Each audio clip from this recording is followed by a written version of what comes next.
નવસારી જિલ્લામાં આદિજાતિ વિસ્તારના સંવાર્ગી વિકાસ માટે આજરોજ મહત્વપૂર્ણ બેઠક યોજાઈ હતી. તો કલેક્ટર કચેરી ખાતે યોજાયેલી આ બેઠકની અધ્યક્ષતા રાજ્યના નાણામંત્રી અને જિલ્લાના પ્રભારી મંત્રી કનુ દેસાઈ દ્વારા કરવામાં આવી હતી. તો ન્યૂ ગુજરાત પેટના આયોજન વર્ષ 2025-26 અંતર્ગત કુલ 80.18 કરોડ રૂપિયાના 1342 વિકાસ કાર્યોને મંજૂરી આપવામાં આવી હતી. તો આ રકમ અંદાજિત જોગવાઈ 64.41 કરોડ રૂપિયા કરતાં વધારે છે.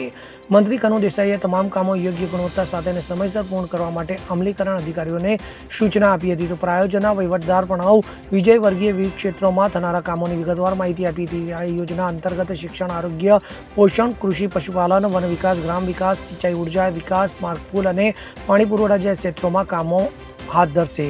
તો આ બેઠકમાં જિલ્લા પંચાયત પ્રમુખ પરેશ દેસાઈ, વલસાડ લોકસભા ક્ષેત્રના સાંસદ ધવલ પટેલ, ધારાસભ્યો નરેશ પટેલ, રાકેશ દેસાઈ અને અનંત પટેલ સહિત તમામ તાલુકા પંચાયત પ્રમુખો, જિલ્લા કલેક્ટર, જિલ્લા વિકાસ અધિકારી અને પોલીસ અધિક્ષક પણ ઉપસ્થિત રહ્યા હતા.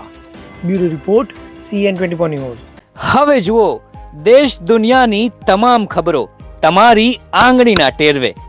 ઉઠાવો મોબાઈલ અને Google Play Store પરથી ડાઉનલોડ કરો અમારી CN24 ન્યૂઝ મોબાઈલ એપ.